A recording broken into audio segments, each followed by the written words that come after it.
Hello, everybody. Racer here. Real name is Joe. For those that don't know, I know that there's some of you watching that do know, and now everybody watching knows. So, with that out of the way, thank you very much for tuning in. This is my second attempt at a video for the vinyl community.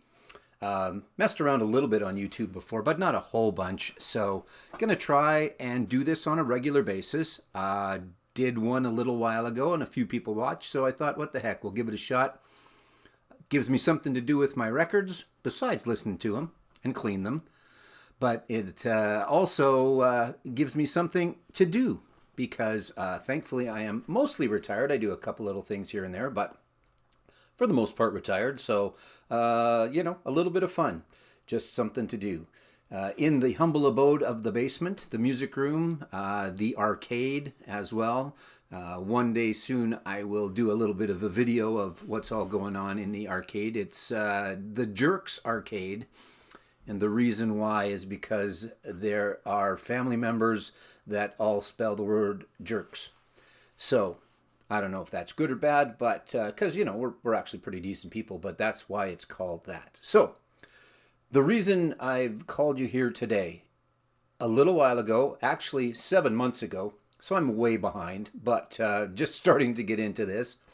A gentleman that I watch a lot of on YouTube has a record store down in North Carolina. His name is Dillon. He's from Noble Records. You'll be able to see his link to his YouTube page at the bottom of mine. Make sure you check him out. Lots of cool stuff. He does a lot of videos of collections that he's found. He's got a record store, so he goes out, he buys a lot of collections, and he's got a lot of that. He's got a lot of grails that he posts about. He does stuff like this that I'm going to do today, and in fact was the instigator, for lack of the proper term, we'll call it, of this challenge, and that is the 20 album chain challenge.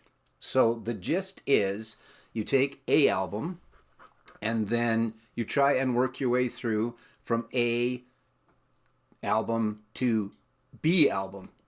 Not necessarily A and B, but that's the way I'm going to say it. So album number 1 to album number 20, and what are the ways to get you there? So I'm going to give this a shot and see how it goes. Again, this was done about 7 months ago, and there's lots of them out there. I'm a little behind, but we're going to do that. And then what I'm going to start to do on a regular basis, I think I'm going to do it every a couple of times a week. I'm going to do the Racers Fast 5. I'm going to take 5 albums, and sometimes they'll connect together from something personal. Sometimes they'll connect together by band members. Sometimes they'll connect together by, I'm not sure yet. And sometimes they'll connect together by what you suggest, because I am going to take some suggestions as well. So that will all be starting next week. For now, for today, enjoy this one. Okay, so let's get started. I'm not sure exactly how long this is going to be, so hopefully you've got a little bit of time. It's not going to be super in-depth. I'm not going to say a whole bunch of stuff about every album, but a little bit, which will then lead to the next album in the list. So we are going to start off with the very first album that I ever bought. My own money. I had some albums that, of course, my parents bought before me, but this was, to the best of my knowledge, because it's a long time ago, the first album that I bought with my own money, or at least in my mind it is. It's between this and another one. So anyway, I believe that this, Kiss Destroyer, was the very first album that I bought with my own money. And this, in fact, is the album. It has lasted all these years. I'm not sure how, because it's in pretty decent shape still. And it might have been a second copy. I'm not sure. But I believe this is my original back from the mid-'70s. So we're going to start off with this. And what is going to take us from this to the next album is the producer of this album. And I've got some cheat notes. So if my eyes look up a little bit every once in a while, that's why, because I've got some cheat notes in behind me, but most of this I'll try and do from my own memory. But the producer of this album, and he produced a bunch of different albums, was Bob Ezrin. So, also produced by Bob Ezrin, we're going to move on to the next one. Actually, that's my original copy, and this is, just before we move on, it is my resurrection copy. Pretty cool. as well. So now, Bob Ezrin produced Destroyer, along with other stuff. Bob Ezrin also produced Alice Cooper, Welcome to My Nightmare. Great album, concept album, I think it's safe to say. Alice, I've seen him, I think now 10 times, maybe 11, I'm not sure. And if he came tomorrow, I'd go and see him again. Just always puts on such a fantastic show. Very theatrical, you know, not a lot of lights, not a lot of pyro, things like that, but just very theatrical. If you've ever seen Alice, you know exactly what I'm talking about. And if you've never seen Alice Cooper, go and see Alice Cooper. So the connection from the first to this is Bob Ezrin also produced this album. Now, to take us to the next album, and I think now you get the gist of it. So I don't have to over-explain it, but what takes us to the next album is on here, on Black Widow, Vincent Price, the actor, does a little bit of a spiel. We'll call it spiel. I'm not sure if that's right or not, but that's the word I'm going to use. So Vincent does a spiel on this album, and then he also does, and you're probably going to guess this one, but that's all right. That's part of the fun. He also does a spiel on this one. And of course, that's on Thriller. Yeah, that's how we get from that one to this one. There were no rules that Dillon set out for this challenge.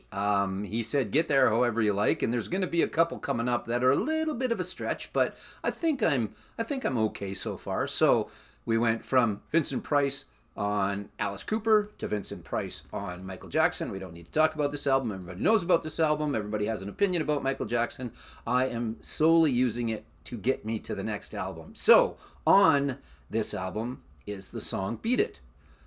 And after saying that, you probably know where I'm going. And that is, on that song, there happens to be a guitar solo. That guitar solo happens to be done by Mr. Edward Van Halen of Van Halen fame.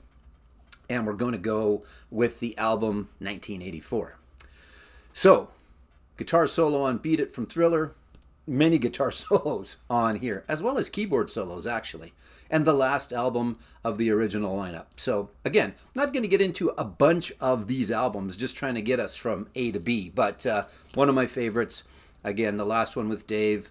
And, yeah, so gets us from Thriller, Beat It, guitar solo to a guitar solo, Eddie Van Halen. Now, what gets us to the next one is who produced this album. This album was produced by Ted Templeman. Okay, so that's that. On to the next, also produced by Ted Templeman, was Montrose. And yes, Sammy Hagar is in Montrose. That's not the link.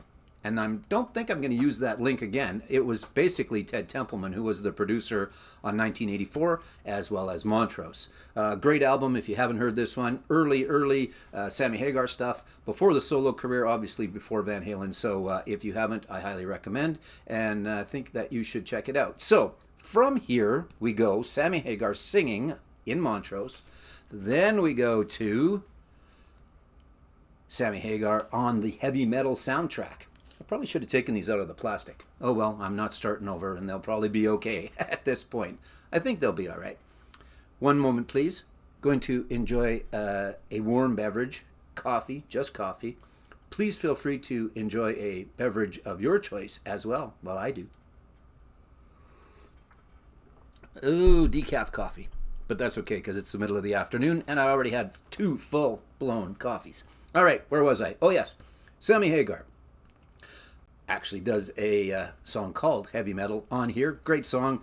One of my all-time favorite movies, one of my all-time favorite soundtracks, and it just goes great together. Lots of Canadians in the show as well, so yeah, it's awesome, eh? Okay, so from here, what gets me to the next? So we went from Montrose, Sammy Hagar, to Sammy Hagar on here, to Black Sabbath has a song on here with Ronnie James Dio as the lead singer, Mob Rules. So we go to, yeah, you probably guessed it. And again, you are welcome to play along, but please, no wagering. This is not a competition. That's not exactly it. But for the Letterman fans, you know where I was going. Anyway, next up, and this is going to be a one take. Not that I can't edit, and who knows, I may have to edit after I watch it back, but I'm going to try and do this all in one take. So if I rub my eye, I rub my eye. What are you going to do? So we went from Sammy Hagar singing his song on heavy metal to Dio fronting Black Sabbath, also on the heavy metal soundtrack to Dio being on this album. Great song, Mob Rules, and this great album. Don't need to tell anybody that. Make sure you check it out. Ronnie James Dio, who was also, and this one's a little bit of a stretch, a little bit, but not too much, was also in the band Rainbow. Now, because I need to get to the next one, so I'm not sure if this is cheating, but Dillon did say that we could get there any way that we wanted to, so I'm getting there this way. So, Ronnie James Dio was in Rainbow. He wasn't on this specific album, but on this album by Rainbow, which Ronnie James Dio was in at one point, is bass player Roger Glover. So, that's how we get to Ronnie James Dio. We get to Rainbow. He was in Rainbow. In Rainbow is bass player Roger Glover of, again, maybe you know, but if you don't, Deep Purple fame. So Roger was on a lot of the major Deep Purple albums, including this one, which every person that learns guitar has played a little bit of Smoke on the Water. Anyway, in fact, myself, the real brief attempt at learning to play guitar, which I failed miserably at. Of course, I could do dun, dun, dun, but not well. And then I gave up. So there you go. I can play albums, but I can't play any instruments. I used to be able to play the drums a little, but that was more of a keep the beat and not really play them. Anyway, I digress. So we went from Roger Glover, right, in Rainbow, to Deep Purple. Now, to get to the next one, and again, I would say this is certainly a stretch, but again, no rules, so it is what it is. So, Deep Purple, the song Smoke on the Water. In the song Smoke on the Water, they reference Frank Zappa and the Mothers. You know, they had the best place in town, right? So that's going to be our next get to the next album. So we go from Deep Purple, Smoke on the Water, The Line, Frank Zappa and the Mothers, to Frank Zappa. Did I have that upside down? No, I didn't have it upside down. So, of course, this is Joe's Garage and the Central Scrutinizer. If you don't know what I'm talking about, have a listen to the album. There's Joe's Garage 1, 2, and 3, I think. I should know, but I don't, for sure. This is, however, Joe's Garage Act 1. There's lots and lots of interesting songs on this album, and it's a great album. It is an acquired taste, I'll put it that way, but if you get a chance, at least give it a listen and go from there. Where we go to the next album is in Frank Zappa's band for a little while, and I don't know if he was ever, I'm going to rub my eye again, I don't know if he ever did any albums. I should have probably checked that, and I think I did check and then I didn't find it. But in the band, Frank Zappa, for a little while, was some young kid named Steve Vai. That's right. Again, not sure that he was on the albums, but he was touring with Zappa for a while. Steve Vai, of course, in DLR's Eat 'em and Smile. Give me a bottle of anything. And a glazed donut to go. If you don't know what I mean, watch the video for Just Like Paradise. And that was a very, very bad impression. But I thought I'd do it anyway, because I'm having fun. So, David Lee Roth saw these guys just after this album came out in Calgary. Steve Vai, Billy Sheehan, Greg Bissonette, and David Lee Roth. So, pretty decent band after leaving Van Halen. I'd still give it to Eddie, though. Alex and Michael Anthony, pretty good. Billy Sheehan and Greg Bissonette, also pretty good. Though as far as guitar players go, I will certainly give that to Eddie. So, in this band, and I've mentioned him a couple of times now, is, on bass, Greg Bissonette. No, he's on drums. One take. Fix it. No, just keep going. All right. It is, of course, Billy Sheehan. That's right. So, how do I get to the next one? Bass player Billy Sheehan in this band is bass player Billy Sheehan in this band, Mr. Big. Now, this is not the one that has the big song on it, but it's a good album. I enjoy this one. I gave it a listen a little while ago, and if you get a chance to pick up some Mr. Big, I would suggest. So yeah, there you go. So how do I get to the next one? And again, there are no rules, and I'm going to stop saying it, but the way I get to the next one is Kevin Eldon, and I believe I'm pronouncing that right, but I could be wrong, produced this album. So we're getting into producers, and I'm trying to get to an album that I needed to, and I just couldn't quite find a way there, but I get there eventually, so bear with me. So again, producer of this one also produced... There you go, now it's in your head. Europe's Final Countdown. Safe to say Europe was a one-hit wonder, and I think most watching this are probably going to know who they are and at least have heard the Final Countdown if you've been to any sporting event in the last 20 years anywhere in the world. I think that's safe to say. Could be wrong, but Final Countdown. So, to get to the next one, again, I will stretch it a little bit, but the director of the video for the title track, The Final Countdown, is also the director of the video for Cinderella's Don't Know What You've Got Till It's Gone. Again, I had to get there some way. That was the way I got there. And all of this, part of this is from the mind of Minolta, from my mind. Some of this is from Wikipedia, to be totally honest with you. So its validity is in question from the start, but I believe it all to be true, and we're going to go with it.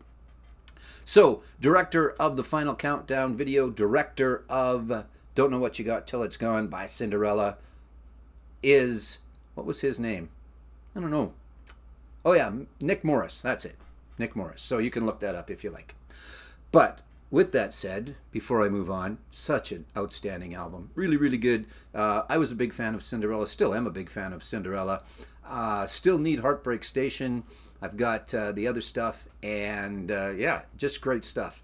And I don't know if Kiefer's out there anymore or not, Tom. But he was a little while ago. I know his voice wasn't perfect. And I'm not sure if he kept going or not. But anyway, that's where we're at. Just making sure I'm recording as I lean over and look at the red button, because it would suck if at this point I wasn't, because then I'd have to do it all over again, which, you know, would be fun to go through, but anyway. So anyway, Cinderella, outstanding.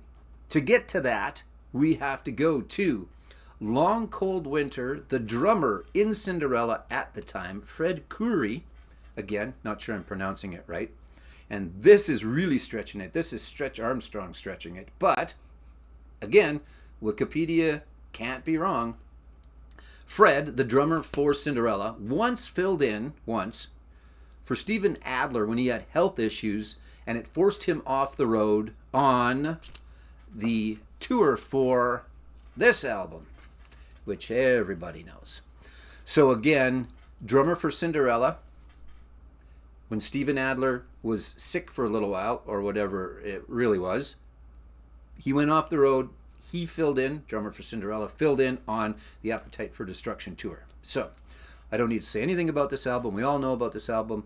Love it, hate it. It's one of my favorites for sure. And yeah, we'll go from there. So, now, also on that same tour for this album, Appetite for Destruction, Duff got married. So, Duff McKagan got married. So, as best as I can tell, and it was down a little bit of a rabbit hole last night to try and figure this out. As best as I can tell, it was only for one gig that the gentleman from the next band filled in for. Duff was getting married, and supposedly, Kid Chaos, or Haggis, or Stephen Harris, whichever name he likes to go by, filled in for him once, and I think it was either Calgary or Edmonton in Canada. So, whether any of that is true or not, but on his Wikipedia page, he does mention Guns N' Roses, but that's really the only thing that I could find. And this was kind of the impetus of this album that I was trying to get to, where I snaked around to try and get to it, because I want the world to know about this album. and I'm pretty sure there's a bunch that already do. But I think it's a fantastic album. Just a good hard rock, greasy rock, whatever you want to call it, album. Unfortunately, only a couple by the Four Horsemen. This is a reissue that they brought out a couple of years ago. I was able to get on their website and pick one up, and very glad that I did. I wasn't one of the first that did it. There was a certain amount of people that were in the queue first, and they're actually thanked in the liner notes. I'm not one of those. I think there's a couple guys from Saskatchewan, though, in the record page that I'm on, the Facebook page that I'm on. I think there's a couple of guys that did get thanked because they picked it up early. But this is great. This is a reissue, but it's such a fantastic album. And if you haven't heard it, get out there and find it and listen to it. And if all else fails, because it's kind of hard to find, look them up on, YouTube. There you go. Now, to get to the next one, Stephen Harris, or Kid Chaos, or Haggis, whatever we're calling him, also played in a band, and again, not on the albums. Beverage break, please hold. Not on the albums, but he, as best again, as I've been told, was on the tour for the band, The Cult, and it was the tour for the album Electric. So there you go. That gets us from the Four Horsemen, Stephen Haggis, Kid Chaos, to The Cult, Electric. He toured with them. Again, another band I don't really need to say a bunch about. Another album I don't really need to say a bunch about, because you all know this album, and it's fantastic, and I really like it, and I've always been a fan of The Cult. The first time I saw them live, I've seen them a couple of times. The first time I saw them live, they opened up for Billy Idol at the Saddle Dome in Calgary forever ago, and were just fantastic. So, and still out there getting it done. Ian and company, I believe, anyway, saw them on tour. Saw that they were out on tour a few years ago. Not saw them on tour. I didn't get to that one, but they're out there still trying to get it done. So now, where do I go to the next one? And we're almost done. I think I've got 3 or 4 more anyway to get to the end. So this Stephen Haggis also played a little bit with Zodiac Mind Warp. So there's another one that you should check out. But I didn't want to include it because the one Zodiac Mind Warp, which I have, he wasn't on, but then Dio wasn't on, Bent Out of Shape either. But anyway, so to get from this one to the next one, this album was produced by Rick Rubin. Now, I don't need to tell you who Rick Rubin is. I don't think I need to tell you who Rick Rubin is, but Beastie Boys and a whole bunch of others. But that is who produced Electric, and he also produced one of my favorite albums, one of my favorite performers, Tom Petty and the Heartbreakers. Although this is just Tom Petty on here, or at least that's the way that it is. It doesn't really say in the Heartbreakers, and this is Wildflowers and the rest. So it's Wildflowers and a bunch of other stuff, and it's just fantastic. Now, on the back, it does say, produced by Rick Rubin, with Tom Petty and Mike Campbell. So, not all the Heartbreakers, but Mike Campbell is on here, which gets us to the next one, because Mike Campbell, obviously, of Tom Petty and the Heartbreakers, and that album. I didn't know this, but I came across this last night, so maybe you did, maybe you didn't. But Mike Campbell, of Tom Petty and the Heartbreakers fame, co-wrote The Boys of Summer with Don Henley. And that is a for real thing, and you can look it up. It's not on the back, but it's on the liner notes, but you can check it out. So Mike Campbell, I did not know that, from Tom Petty and the Heartbreakers, composed and played on as well Boys of Summer by Don Henley. So there you go. Now, to get to the last one, which is 20, I think. I don't think I added any. To get to the last one, Don Henley was in this little band that you might have heard of called the Eagles. And I don't need to say anything about this album. Again, I don't need to say anything about Don Henley. Love him, hate him. Doesn't matter. Eagles, love him, hate him. Mark Heisey, if you're watching this, I know hate him, but I hope you're watching. So this is the last album, and what gets us from Kiss Destroyer through those 19 and to this, Kiss Destroyer, the first album that I ever bought with my own money. Hotel California, the second album that I ever bought with my own money. Now, we're not going to go through all the rest that I bought with my own money, but there is 1 and 2. There is the 20 album chain. There is the challenge. And there is video number 2. So there you go. Again, I believe all of my facts to be true. I could be wrong, but who knows? If there's 20 albums that you can link together, please send me a note in the comments and or make a comment on this video, whatever you like. I guess if I'm going to do this now on a regular basis, which I'm telling myself I am, I guess like, subscribe, and notify, all that stuff. I'm not going to put a like, subscribe, and notify because you know how to do that. And this is a one-taker, so it's just going to be a cold ending as well. But thanks to Dillon from Noble Records. I appreciate all the work that he does. There's some other people that I thank at the bottom of my YouTube page, so make sure you check those folks out. But leave a comment. Let me know what you think. And then, as well, stay tuned. And if you like and subscribe, etc., next week I'm going to start my twice-weekly series of the Racer Fast 5. And I think it'll be a fairly simple concept, but tune in Tuesday, I think. Tuesdays and Fridays for that. So, depending on when you watch this, have a good weekend, have a good rest of your weekend, or have a good day, regardless of when you watch this. And thank you for watching. See you later.